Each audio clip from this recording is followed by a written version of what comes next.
श्री वल्लभाधीश की जय। श्री गोसाई जी परम दयाल की जय। श्री गोकुल नाथ की जय। प्रिय वैष्णवगण, हमारी इस श्रृंखला का आज श्री गोकुलेश प्रभु का 23वां वचनामृत है, जिसका कि शीर्षक है आचार विचार। दोनों ही चीज़ें बहुत ही सोचने योग्य हैं, विचार करने योग्य हैं हमारे संप्रदाय में। एक तो आचार, आचार अर्थात शुद्धता, और विचार अर्थात अपने विचारों को शुद्ध रखना। श्री गोकुलनाथ जी कल्याण भट्ट के प्रति कहते हैं, वैष्णवों ने सखड़ी अनसखड़ी का विचार रखना चाहिए। यदि इसका ज्ञान न हो तो भगवदियों से इनकी रीति भांति पूछनी चाहिए। वैष्णवों को सामग्री और महाप्रसाद का विचार रखना चाहिए। सामग्री में श्री ठाकुर जी की सत्ता माने, महाप्रसाद में वैष्णव की सत्ता माने। सामग्री जो बिना धराई हुई सामग्री वस्तु हमारे प्रभु के लिए होती है, उसमें हमारे प्रभु की सत्ता है। और जो धराने के बाद हम सराते हैं भोग, और जो महाप्रसादी होता है, उसमें वैष्णव की सत्ता होती है। अपनी सत्ता न माने, सामग्री की सेवा पवित्रता से हो, खासा जल से हाथ धोवे, विवेक और विचार से स्पर्श करे। अच्छे भाव वाले वैष्णव हो, उससे सिद्ध की हुई सामग्री दिलवानी चाहिए, उससे टहल करावे। उत्तम भाव वाला कोई वैष्णव हो हमारा संगी साथी, उसी से सेवा करवानी चाहिए। जहाँ स्वयं से बनने पर स्वयं सिद्ध की हुई सामग्री का कार्य स्वयं करें, और जो शाकादि की सामग्री बाजार से मंगाते हैं, वह वैष्णव से ही मंगवावे, अन्य मार्गीय से, अन्य व्यक्ति से नहीं। जो बने वह छोटी बड़ी सेवा स्वयं करे। कुटुंब में जिसकी प्रीति हो उससे करावे। आप स्वयं पवित्रता से रहें, पवित्रता में ही कार्य करें। रसोई को साफ पोत कर रखें, राजभोग के पश्चात पात्रादिक मांझ कर धोकर रखें। सखड़ी में बड़ी पवित्रता रखें, एक से एक छू न जावे। अपवित्रता से बुद्धि की हीनता होती है, इससे मलिनता न रहे। बहुत मैले वस्त्र न रखे। वह क्यों? जो वैष्णव के पास वैष्णव बैठता है, तब भगवत चर्चा वार्ता करे। वहाँ प्रभु पधारते हैं तो उन्हें वस्त्रों में से बास आती है, मतलब खराब सुगंध आती है वस्त्रों में से, इसलिए मैले वस्त्र कदापि सेवा में न रखें। यह भाव जानकर वस्त्र उज्जवल पहने। मंदिर में, भगवत मंदिर में आपको जाना पड़ता है, तब ग्लानि होती है। फटे मोटे की कोई चिंता नहीं। अपने देह को जैसा बने वैसा पहने, लेकिन मैला न रखे। अपने देह के लिए, किसी को दिखाने के लिए अच्छा कपड़ा नहीं पहने। यह दास धर्म है। सूकर, सियाल, गर्दभ, कुत्ता, धोबी, नीच जाति, चांडाल, भंगी, चमार, आसुरी, सूतकी, रजस्वला, छपेरा, सर्प इत्यादि का स्पर्श कराने पर तत्काल स्नान करें। दिन का स्पर्श में नहावे और रात्रि के स्पर्श में रात्रि में नहावे। यह वेद स्मृति शास्त्र में कहा है। महाप्रसाद उत्तम ठौर का ले। इस तरह आचार विचार से रहे। इस तरह पुष्टि मार्ग की रीति में न समझे तो भगवदीय वैष्णवों से पूछना चाहिए। हमें कुछ अगर समझना पड़े और गुरु से अगर हमें किसी कारणवश जानने को न मिल पाए, तो भगवदीय वैष्णव से पूछें। उत्सव आदि का लोपन करें, क्योंकि जब उत्सव आता है तो श्री ठाकुर जी को परम आनंद होता है। अमुक उत्सव आता है, उसे न करने पर ठाकुर जी नाराज होते हैं। उत्सव यथाशक्ति विधिपूर्वक अवश्य करें। मन में दुखित होकर न करें। किसी के समक्ष अपनी प्रशंसा न करें कि मैंने ऐसा उत्सव मनाया। वैदिक कार्य आ जाने पर उत्सव को टाले नहीं, अपने अन्य कार्य का आने पर अपने घर पर वैष्णव से करावें। लौकिक कार्य के लिए अलौकिक ठाकुर जी का उत्सव टाले तो श्री ठाकुर जी जीव पर अप्रसन्न हो जाते हैं। इससे अलौकिक कार्य में मन रखे और लौकिक वैदिक आवश्यक हो वह अवश्य करे और पुत्रादि का विवाह करे। मर्यादि होने पर उनके घर पुष्टि मार्ग की रीति से महाप्रसाद लेवे।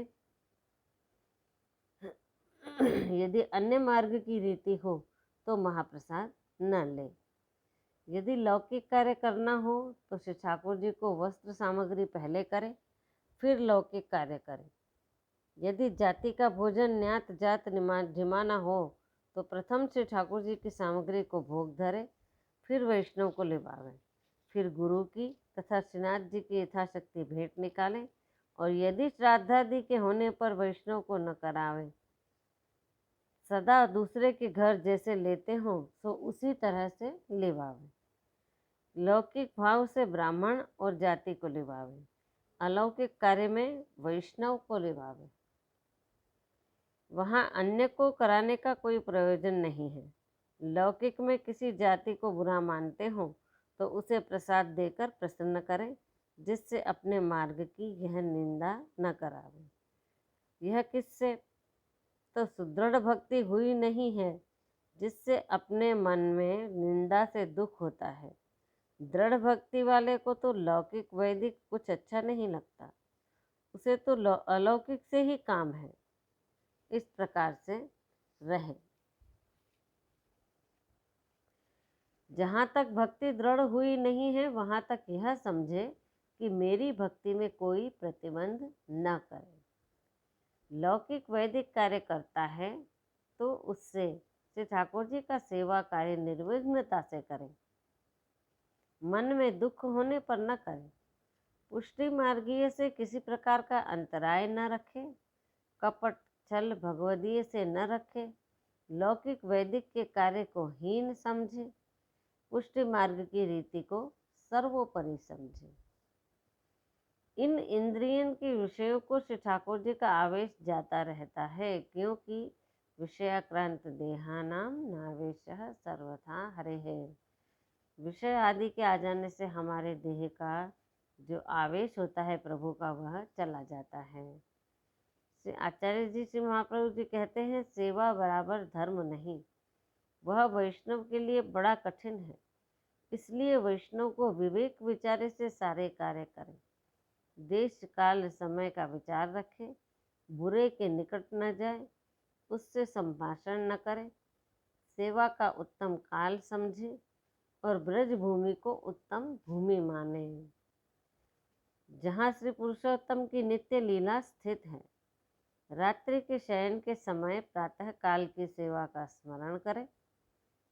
श्री ठाकुर जी श्री महाप्रभु जी के कीर्तन कर सोवे, कीर्तन ना आवे तो श्री महाप्रभु जी श्री गोसाई जी तथा श्री गुरुओं का स्मरण करके सोवे। इन सब के नाम से पूरे दिन को जो खरा खोटा बोला है वह सब कुछ सुख रूप हो जाएगा। रात्रि को दूध लेने पर सारे दिन का प्रसाद दूधवत गुण करता है। सोते समय चरणामृत लेकर सोने से उसे दुस्वप्न नहीं आते हैं।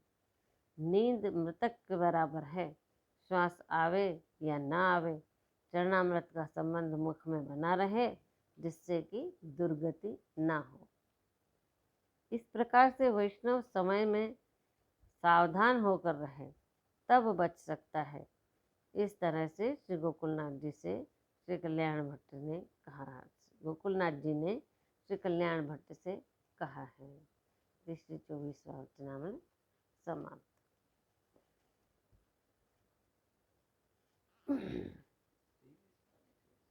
23वां वचनामृत संपूर्ण हुआ आज प्रियजनों। कल हम 24वां वचनामृत लेंगे। आज अवश्य का पद बोलेंगे। वल्लभ ही को भारी भरोसो, वल्लभ ही को भारी, काहे को मन डोलत जो चाहे, पलकारी शिव भरोसो, वल्लभ ही को भारी। श्री विठ्ठल गिरिधर सब बालक, जगत कियो उद्धारी।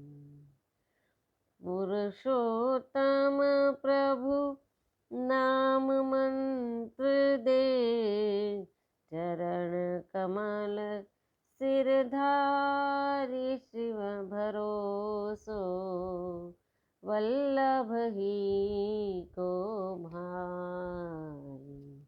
वल्लभ ही को भारी भरोसो, श्री वल्लभ ही को भारी। श्री वल्लभाधीश की जय। श्री गोसाई जी परम दयाल की जय। श्री गोकुल नाथ की जय।